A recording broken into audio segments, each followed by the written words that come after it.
This is Andy with Spartan Storm Services here on Brian Hille's roof. Doing a video recording of the repair process because some prior issues were had when we were doing the repairs, and this roof has some repairability issues on it. So we're just going to demonstrate a repair on camera so we can see if the results are consistent with what we've been having with the other repairs we've been doing. Right here is the wind crease shingle. As you can see, the shingle is completely unsealed and heavily hinged. So this is the tab that we're repairing. After I identify the butt joint, I will have to unseal these two upper rows to remove the 8 nails holding the damaged shingle down, slide the damaged shingle out, get the new one in there, and then I have to nail it down properly to make sure that it's secure and so that there's no risk of water coming in after the repair. So first thing I'm going to do is I'm going to take my roof bar and I'm going to go ahead and unseal the damaged shingle as well. Like I said, the rows above it to identify. So here's the butt joint right here. So it's going to be this tab, and this tab that's being repaired, and the levels, the shingles above it also need to be unsealed to properly remove the nails.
All right, 4 nails out. Got to get the ones nailed into the shingle above the damaged shingle.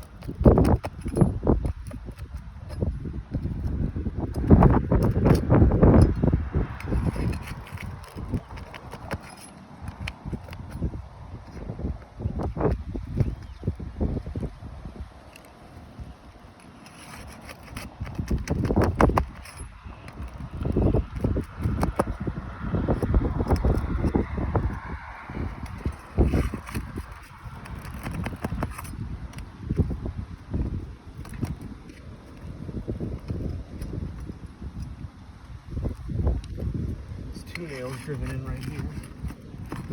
One thing I wanted to point out, if you want to come there's 2 nails driven into this shingle right here, which leaves this large hole in the shingle that is not being replaced, only repaired.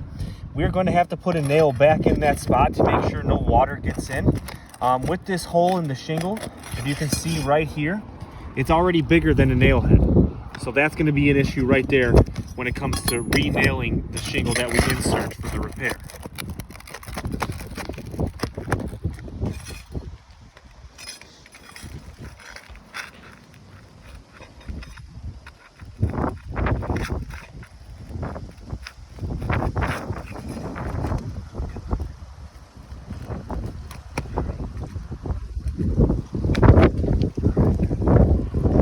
So, nails are removed. Damaged shingle comes out. There's the crease again.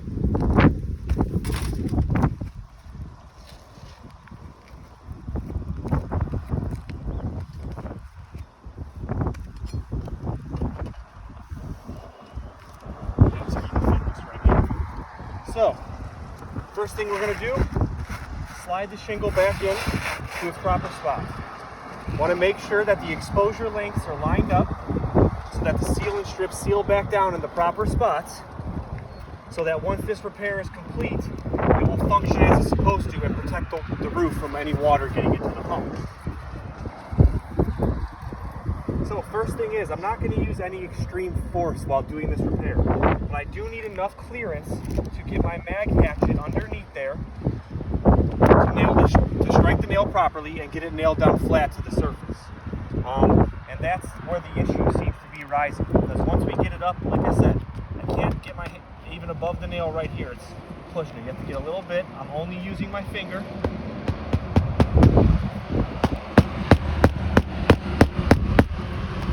The nail is reinstalled. It's 1 of 8.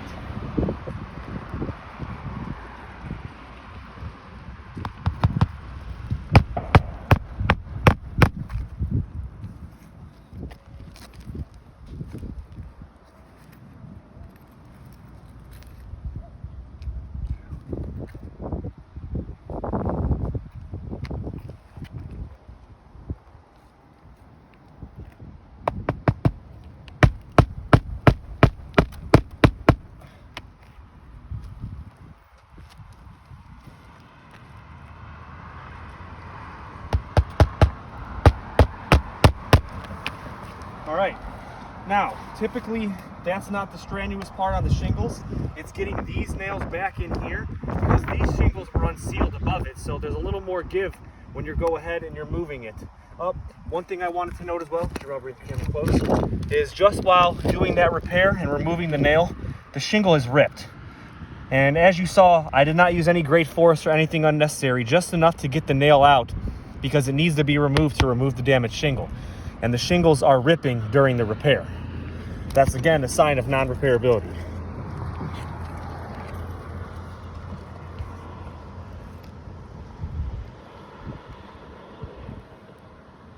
Again, got to get it up high enough to at least break the nail down without busting my finger and getting it properly flat to the roof surface.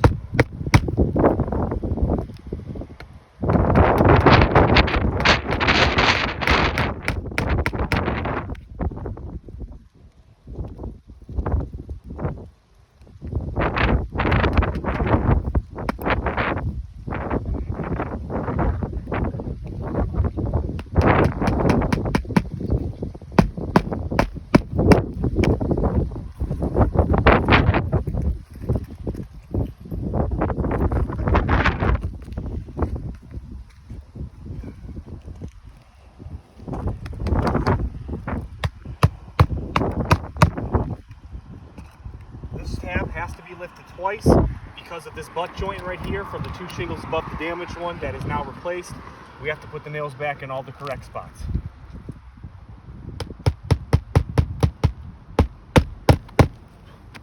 Okay, now that the repair is complete and the shingle is secure, the issue we've been running into is the fracturing of the matting of these shingles.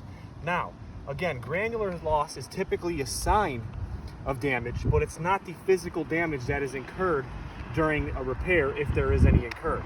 So not only do we have the tear here, and again, Drew, if you want to get the camera close, you can see the shingle is torn right there. That is not a butt joint, that is a torn shingle. But if you look along the upper spots here, right here where the shingle had to be lifted, you can see fractures that have formed. And again, I'm just gently, very gently simulating rain with rubbing my fingers across, and you can see fractures that have formed in the matting of the shingle. So don't be afraid to zoom in and get it close. Right here, you can see the fracture in the hinge because it's moving, and right here as well. You can see this fracture. That is incurred damages during the repair. This is consistent, as you can see right here as well, this fracture. It doesn't have to be breaking the shingle in half. It is hinging, it is fracturing in the asphalt and the matting of the fiberglass shingle that's on this roof. These shingles now have these fractures in them from this repair. Again, I'm going to get a piece of chalk. I'm going to underline them just so you can see exactly what I'm talking about. And again, being very gentle, but you can see the fracture in the shingle where some granules have popped loose because the shingle is broken. But this is just from simply doing the repair as necessary. Right here, you can see the fracture in the shingle. You can see it right through here. Right through here again, where it had to be lifted to nail down. This is the fracture in the matting right there. I'm not saying that we're going to have a bunch of granular loss right away, but in the fracture, you can see where they pop loose. If we were to come back maybe a couple weeks or a month or so after this repair, these fractures would be far more visible because of the rain that would take place, and the granules would be washed away. So because of this fracturing and the shingles tearing like this, these shingles now need to be repaired. We've been having this issue on other repairs, and it's consistent all around. These fractures are appearing in the shingle right there.